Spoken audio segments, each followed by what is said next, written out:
Mozambique, increasing concerns about this post-election unrest in the country. We've all been feeling it here, the Lumbombo border, the exports, the imports, the negative impact on the SADC region and also here in South Africa. But there's been an increased call for South Africa to intervene in this crisis. But how much of a bark is there versus how much of a bite?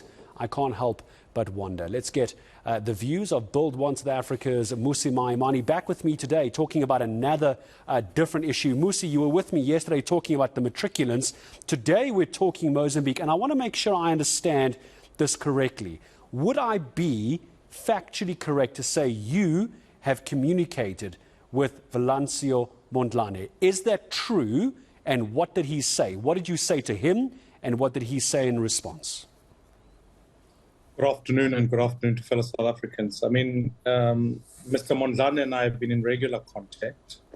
In fact, even over his time when he was in exile, or I've been in contact with him discussing what are some of the updates. He wrote to me formally some of the needs that they have, and so I've responded to him.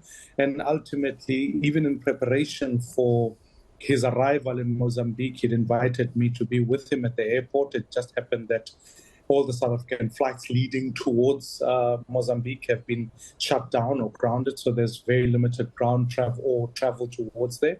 But ultimately, I've always stood with him to say that, one, the integrity of the election results must be maintained. Two, South Africa doesn't own the right to be able to sit back and say, well, it will observe from a distance, it must intervene. And that I've reached out even to our portfolio committee on Department of International Relations and to the minister here to say security must be provided for him, for he fears for his life.